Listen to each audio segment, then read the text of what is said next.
사랑하는 성도 여러분, 지난 한 주간도 여러분의 삶의 자리들 다 어떠셨습니까? 감사합니다. 오늘 나오실 때 마음들, 발걸음들은 어떠셨나요? 고맙습니다. 이 좋았습니다라는 고백을 우리가 꼭 하셔야 됩니다. 아까 우리 천국행 열차의 안내방송, 열차가 도착했는데 믿음으로 좋았습니다라고 고백하며 탈 수 있는 여러분 모든 성도들이 될 수 있기를 바랍니다. 지난 주간 우리에게 주셨던 말씀 또 우리 돌아봅니다. 갈라디아서 2장 19절, 부활의 사람으로 살아가는 우리들입니다. 시작. 내가 율법으로 말미암아 율법에 대하여 죽었나니 이는 하나님에 대하여 살려 함이니라. 갈라디아서 2장 19절 말씀. 아멘. 부활의 사람으로 살아나는 그리스도인이 되기를 바랍니다. 오늘 말씀입니다. 고린도전서 13장 11절 시작. 내가 어렸을 때에는 말하는 것이 어린아이와 같고 깨닫는 것이 어린아이와 같고 생각하는 것이 어린아이와 같다가 장성한 사람이 되어서는 어린아이의 일을 버렸노라. 고린도전서 13장 11절 말씀. 아멘. 귀한 말씀 가슴에 잘 새기며 살아갈 수 있기를 바랍니다. 오늘은 어린이날이기도 하고 우리 교회 역으로 어린이 주일로 지킵니다. 저희 자녀 축복 주일로 지키게 되는데 자녀들이 어떻게 하면 잘 될까? 우리의 자녀들이 어떻게 하면 복을 받으며 살까? 이건 모든 부모님들의 소망이지요. 우리 주님이 맡겨주신 우리의 자녀들이 믿음으로 소망 가운데 사랑으로 든든히 서가고 하나님께 영광 돌리며 자라가는 이 세대의 빛나는 자녀들이 되기를 주님의 이름으로 축원합니다. 사사기에 보면 좀 의아한 사건이 하나가 기록이 되어져 있습니다. 우리가 잘 아는 기드온의 이야기지요. 이스라엘의 많은 사사들 가운데 기드온은 하나님께서 특별히 놀라운 위대한 전쟁의 승리자로 세우신 사사이기도 합니다. 사사기 7장에 기록된 그 사건에 보면 이렇습니다. 하나님께서 미디안과의 싸움에서 승리하게 하시는 장면이 기록이 되어져 있는데 사실 이 미디안이라는 족속이 이스라엘을 전쟁을 치르려고 몰고 온 군사의 수는 무려 13만 5천 명을 몰고 옵니다. 그런데 사실 이스라엘은 군사가 별로 없습니다. 다 모아서 이제 전쟁을 앞두고 이스라엘 백성들이 군사로 모인 숫자는 3만 2천 명입니다. 13만 5천 대 3만 2천의 이 싸움을 이제 이스라엘이 감당을 해야 됩니다. 기드온이 하나님의 명령을 따라 이제 하나님 앞에 엎드립니다. 3만 2천의 군사를 모아놓고 하나님, 이제 우리가 저 미디안과 싸우러 가려고 합니다. 그러자 하나님께서 기드온에게 명령합니다. 먼저 그 3만 2천의 군사를 모아놓은 상태에서 이 전쟁이 두렵거나 떨리거나 또 걱정이 많은 사람들은 돌아가도 좋다. 근데 놀랍게도 아마 기드온의 마음은요, 한 명도 안 가기를 원했는데 놀랍게도 무려 2만 2천 명이 돌아갑니다. 3만 2천의 군사로서도 버거운데 하나님께서 잘라냅니다. 2만 2천을 잘라냅니다. 남은 군사는 10,000명. 기드온은 앞날이 캄캄합니다. 10,000명 대 13만 5천의 싸움은 불보듯 뻔한 결과입니다. 그런데 하나님이 또다시 잘라냅니다. 물가로 데리고 가서 이스라엘 그 10,000명의 군사들 가운데 물을 떠먹는 모습을 보고 하나님께서 잘라내버립니다. 몇 명을 잘라냈냐면 10,000명 가운데 몇 명 잘랐을까요? 9,700명을 잘라냅니다. 이제 32,000의 군사 가운데 남은 군사는 몇 명이냐면 300명입니다. 잘라내고 또 버려내고 그리고 남은 군사가 300. 이 300을 가지고 놀랍게도 13만 5천과의 싸움을 시작합니다. 누가 이겼을까요? 기드온이 이끄는 이스라엘이 이깁니다. 그런데 사실 여러분, 이 전쟁은 하나님이 개입하지 않으셨다면 도저히 이스라엘은 이길 수가 없는 싸움입니다. 하나님은 기드온의 이 위대한 승리의 전쟁 속에서 하나님은 말씀하십니다.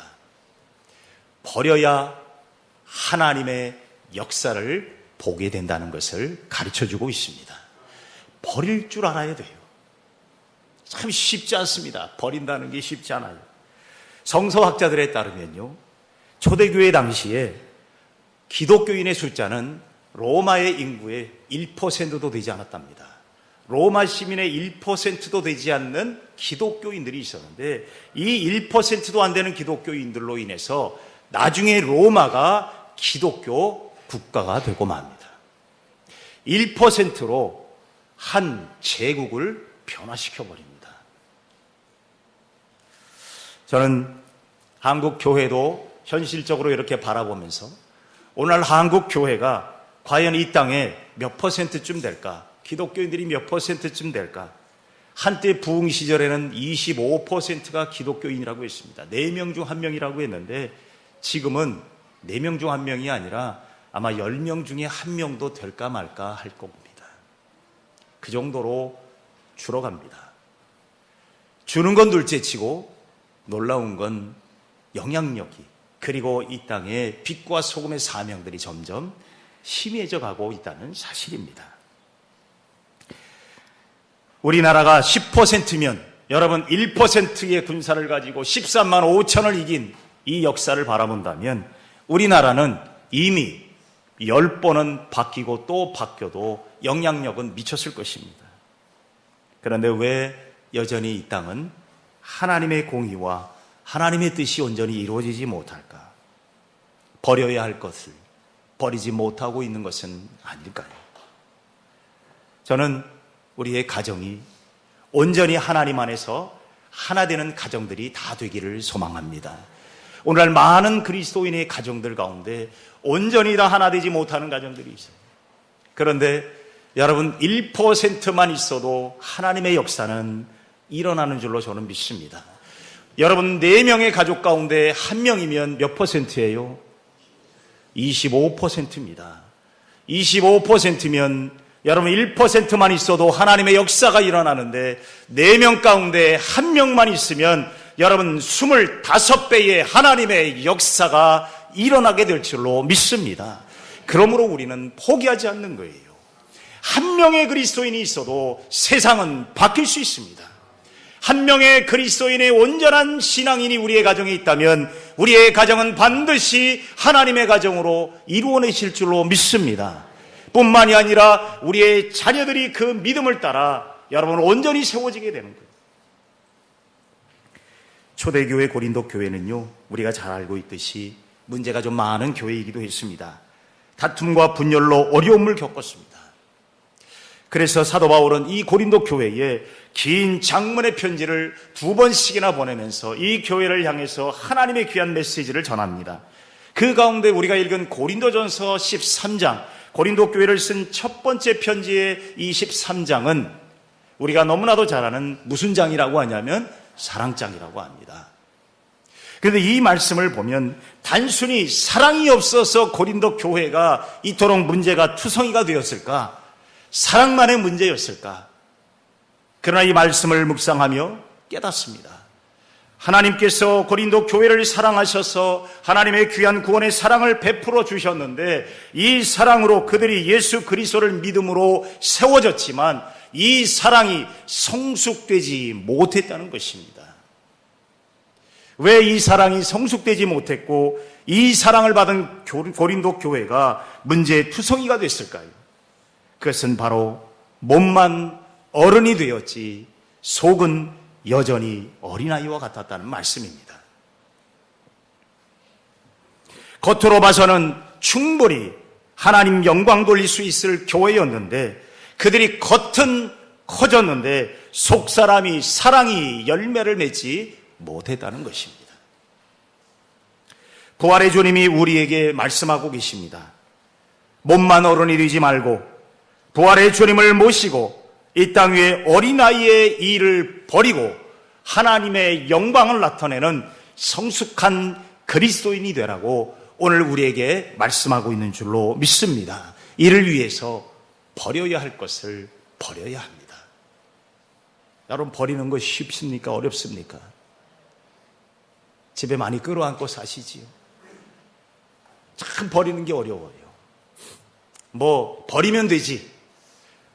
입은 수천 번 버렸습니다. 그런데 막상 버리려고 하면 어때요? 이것도 라고 자꾸 우리의 마음에 되뇌입니다. 우리의 믿음도 그런 것 같아요. 우리의 믿음도 분명히 머리는 아는데 들은 거는 있는데 도대체 이게 안 돼요. 그러다 보니까 우리 그리스도인들, 오늘날 이 현대 그리스도인들이요, 몸만 어른 신앙이에요. 사랑하는 성도 여러분, 몸만 어른이 되어서는 우리의 가정이 온전히 예수 그리스도로 하나 되기가 어렵다는 사실입니다. 몸만 어른 되지 마시고 우리의 몸과 마음과 영혼이 온전한 성숙한 그리스도인으로 거듭날 수 있기를 바랍니다. 여러분, 자녀들의 문제는 누구의 문제예요?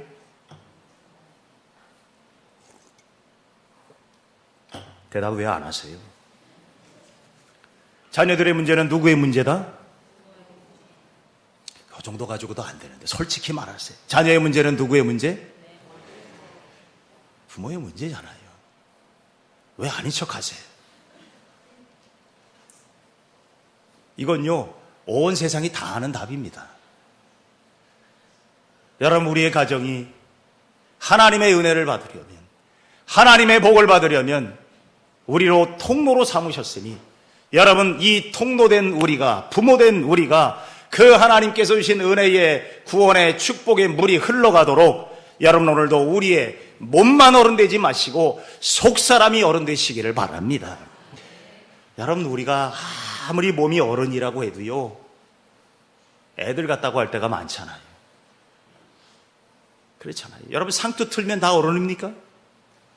어른이 돼야 어른입니다. 우리 솔직히 오늘 우리 자녀들이 잘 되기를 원하신다면 몸만 어른 되는 그리스도인이 아니라 우리의 속사람이 어른 되는 귀한 성도들이 되시기를 바랍니다. 오늘 사도 바울은 세 가지를 좀 버리라고 합니다. 첫째, 어린아이의 언어를 버리라. 말 좀 바꾸라는 이야기입니다. 우리의 그리스도인의 언어 생활을 좀 바꾸시라는 겁니다. 바꾸기가 어렵기 때문에 여러분 어떻게 해요? 여러분, 요즘에는 좋은 세상이라 어떤 기계가 고장나면 예전에는요, 열심히 고쳐서 그것을 쓰게 해줬어요. 그런데 요즘에는요, 잘 안 고쳐지면 어떻게 해요? 그거 받고 뭐예요? 새 거죠. 그냥 버립니다. 여러분, 버릴 건 좀 버려야 되는데 이걸 잘 버리지 못해요. 이 언어 생활. 저는 오늘날 그리스도인들이요, 몸만 어른인 이 모습 중에 하나가 뭐냐면 언어에서부터 시작이 돼요. 사람이 나이가 들면 여러분, 뭐도 나이가 들어야 되냐면 말도 좀 나이가 좀 들어야 돼요. 우리가 보통 사람이 나이값을 못한다고 할 때가 많습니다. 여러분, 나이값 못한다고 할 때 애들 같다라고 할 때가 많잖아요. 근데 그 애들 같다라고 할 때 제일 먼저 나타나는 증세가 뭐냐면 말하는 거 보면 압니다. 애들같이 말합니다. 말만 바꿔도 여러분, 인생이 달라지게 됩니다. 표현만 바꿔도 인생이 달라져요. 오늘 사도 바울은 고린도 교회를 향하여 13장 11절에 말하는 것이 어린아이 같은 것을 버리라고 말합니다. 언어의 변화, 대화의 변화, 이것이 바로 우리를 살리는 하나님의 귀한 어른 신앙의 초점일 수도 있습니다. 태어날 때부터 장님입니다. 라고 이런 가슴에 팻말을 들고 거리는 이 구걸을 하는 한 맹인 거지가 있었습니다. 여기 딱 써 있는 걸 보면서 사람들이 태어나면서부터 맹인이구나 불쌍히 여겨서 돈을 줄 줄 알고 그렇게 써붙이고 구걸을 합니다.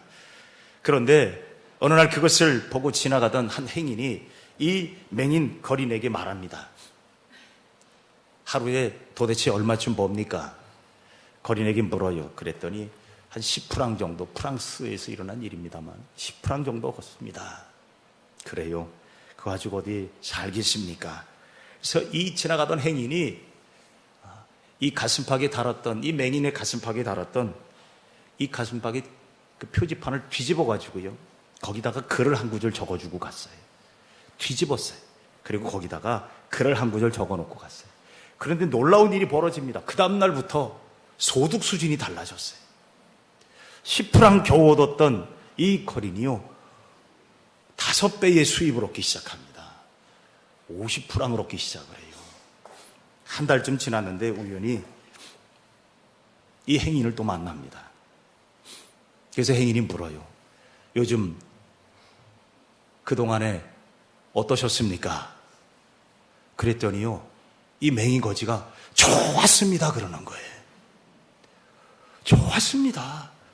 도대체 뭐가 좋았어요? 그랬더니 선생님이 그때 뭔가를 써주고 갔는데 그 다음부터는 사람들이 돈을 더 주더래요.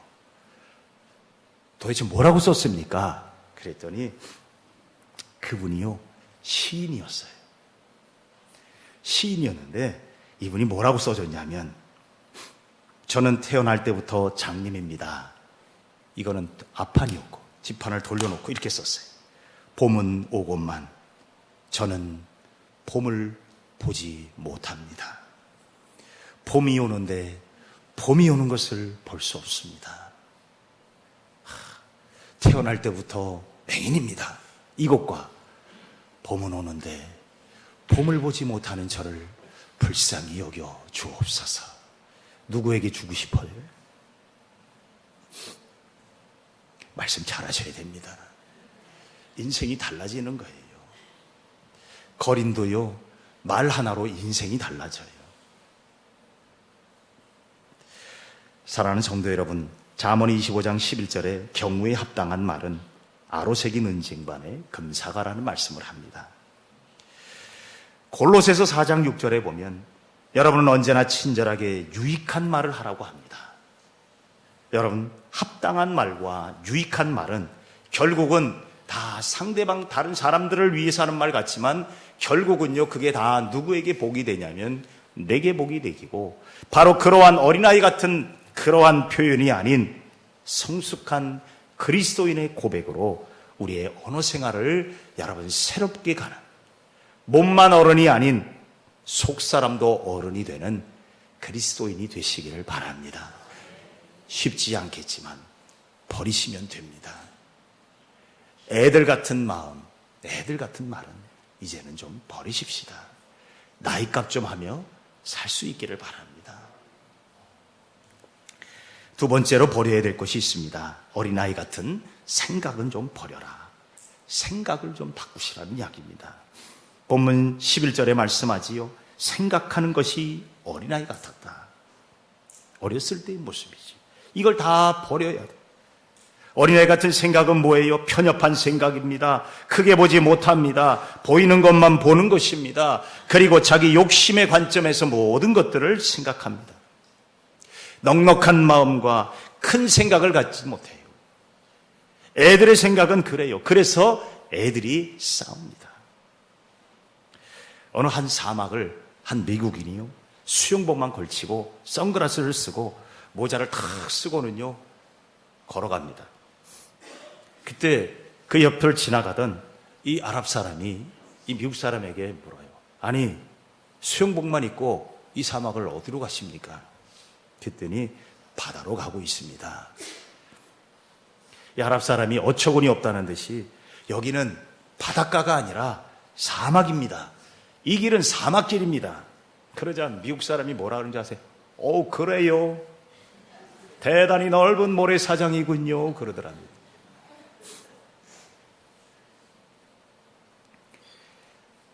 아랍 사람에게는 고난의 사막이었는데 미국 사람은 대단히 넓은 모래사장이었어요. 생각하기에 따라서는 사막이 해변으로도 볼 수 있습니다. 고난도 생각하기에 따라서는 사막이 되고 해변도 될 수 있습니다. 어린아이의 생각은 현실에, 육신에 집중합니다. 어린아이 같은 신앙은 그래서 육신적이고 현실적이 됩니다. 기복에 집중하게 되지요. 복에 연연합니다. 저도 마찬가지일 때가 많아요. 복 주면요, 얼굴빛이 달라져요. 그런데 복이 사라지게 되면 얼굴빛이 우울해집니다. 제가 성도들을 이렇게 뵐 때마다, 주일이면 뵐 때마다, 우울하구나, 오늘은 행복해 보이는구나. 제가 그렇다고 관상쟁이는 아닌데요. 얼굴에 보면요, 대부분 쓰여져 있습니다. 이거요, 못 감춰요. 이거 감추는 사람은요, 둘 중에 하나입니다. 사기꾼이든지. 여러분, 잘 못 감춰요. 저도 목사지만, 저도 잘 감출 수가 없어요. 저로 여러분들 제 얼굴 보시면서, 아이고, 목사님 아프시네요. 다 알아보잖아요. 힘들어 보이시네요. 다 알아보잖아요. 제가 얼굴에 아무리 분장을 하고, 화장을 하고, 변장을 해도, 여러분, 써 있는 거예요. 우리의 생각이 어린아이 같은 생각 속에 머물러 있다 보면 육신의 생각에 집중하게 됩니다. 그 복이 우리의 삶을 흔들어 놓습니다. 사도 바울은 로마 교회에 이렇게 편지를 씁니다. 로마서 8장 6절 7절에 육신의 생각은 사망이고 영의 생각은 생명과 평안이니라. 아멘.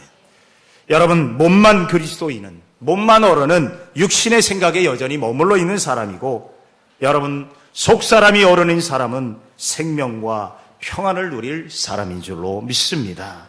어린아이 같은 생각은 결국 사망에 이릅니다. 사도 바울은 골로새 교회에 편지하기에 그래서 위의 것을 생각하고 땅의 것은 생각하지 말라고 말씀을 합니다. 여러분, 땅의 것 생각하면 얼마나 복잡하고 힘들고 어려워요. 여러분, 결국은 땅의 것을 생각하면 내 속만 상할 때가 많습니다. 분한 생각이 날 수도 있습니다. 때로는 억울한 일을 당할 때도 있습니다. 그런데 그런 생각을 오래 품고 있다 보면 결국은 누구만 손해예요? 나만 손해입니다. 저는 그런 생각을 할 때가 있습니다. 힘들고 어려운, 때로는 억울하고 또 마음이 답답하고 그럴 때 문제가 생기면 하나님, 천국에 지우개 좀 주세요. 그래요. 천국 지우개 좀 주세요. 그래서 천국 지우개 가지고 내 마음을 이렇게 막 지우고 싶어요. 지우고 싶은데 지워는 지는데 때로는요, 어느 때는 그런 것 같아요. 자국이 남아있어요. 그 꾹꾹 눌러 써놔가지고 이 자국이 남아있어요. 그래서 하나님, 확실히 지워질 수 있도록 성령으로 지워주시고 녹여주시고 온전케 해달라고 저는 하나님 앞에 그렇게 머리 숙일 때가 많습니다. 왜? 그거 끌어안아봤자 누구만 손해예요? 나만 손해예요. 우리 모두 여러분, 어린아이 같은 생각은 이제는 버리시고 몸만 어른 내려놓으시고 몸과 마음이 진정한 오래 묵을수록 여러분, 나이값 하는 신앙인들이 되시기를 바랍니다. 오래 믿을수록 세월값 하는 신앙인이 되시기를 바랍니다. 몸과 마음이 온전한 어른 되는 그리스도인이 될 수 있기를 바랍니다. 마지막으로 어린아이 같은 판단을 좀 버려라 라고 말씀을 합니다. 본문 11절에 보면 깨닫는 것이 어린아이 같다라는 말씀을 합니다. 깨닫는다라는 이 말씀은 판단한다는 말입니다. 깨닫는 것이 어린아이 같다는 것은 판단하는 것이 어린아이와 같다는 거예요. 어린아이들은 섣부른 판단을 합니다. 겉만 보고 판단합니다. 어릴 때 학교 앞에 불량식품이 한창일 때 그 불량식품은 너무나 맛있었습니다. 색깔도 화려했습니다.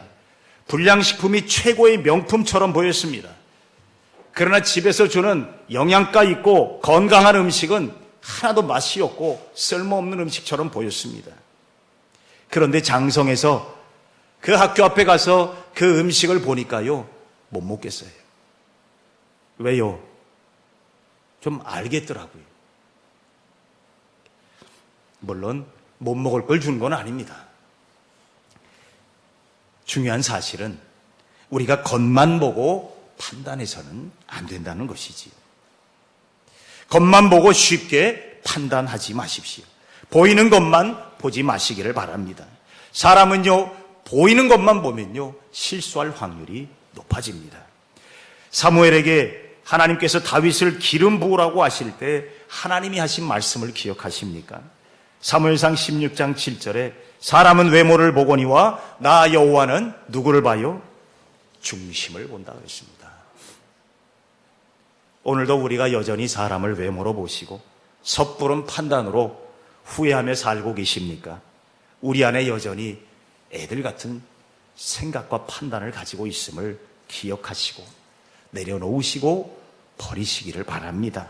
가정의 달, 우리의 가정을 생각하면서 부모된 우리가 우리의 자녀들 앞에서 몸만 어른의 신앙으로 살지는 않았는지요.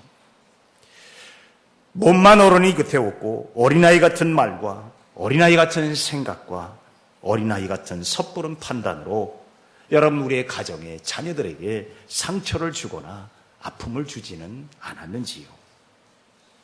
오늘 본문 12절에 사도 바울은 말씀합니다. 우리가 지금은 거울로 보는 것 같이 희미하나 그때에는 얼굴과 얼굴을 대하여 볼 것이요 지금은 내가 부분적으로 아나 그때에는 주께서 나를 아신 것 같이 내가 온전히 알리라고 말씀을 합니다.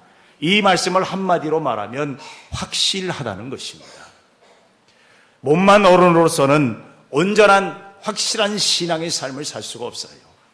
우리의 자녀들이 부모를 바라볼 때에 확실한 것을 보여주셔야 합니다. 부모된 우리의 신앙이 희미하고 우리가 몸만 어른이 되다 보니 자녀들이 그 신앙을 바라보고 확신을 얻을 수가 없고 길을 제대로 갈 수가 없다는 사실입니다. 사랑하는 성도 여러분, 희미해서는 안 됩니다. 분명하셔야 됩니다. 여러분, 우리의 자녀들이 그 분명한 신앙의 모습, 몸과 마음과 믿음이 분명한 온전한 신앙의 모습을 볼 때 우리의 자녀들도 하나님께로부터 흘러나오는 신앙의 복을 누리게 될 줄로 믿습니다. 오늘은 자녀들을 생각하는 날이기도 합니다. 자녀들을 생각하기에 앞서 부모된 우리들이 다시 한번 분명한 신앙의 본이 되도록 결단하며 주 앞에 더 가까이 나아가는 주님의 성도들이 될 수 있기를 바랍니다. 기도하십시다. 사랑이 많으신 주님 감사합니다. 그저 몸만 어른이 되어서 신앙으로 하나님 기쁘시게 되는 삶을 살지 못하는 우리의 어린아이의 일들을 이제는 버리고 하나님 앞에 몸과 마음과 믿음이 온전히 성숙된 그리스도인이 되게 하여 주옵소서. 아버지 하나님, 애들 같은 삶을 살지 않게 하시고 아버지 애들 같은 어리석은 생각을 하지 말게 하시며 애들 같은 말로 다투지 않게 하시고 애들 같은 판단으로 후회하지 않게 하여 주옵소서. 예수님의 이름으로 기도하옵나이다. 아멘.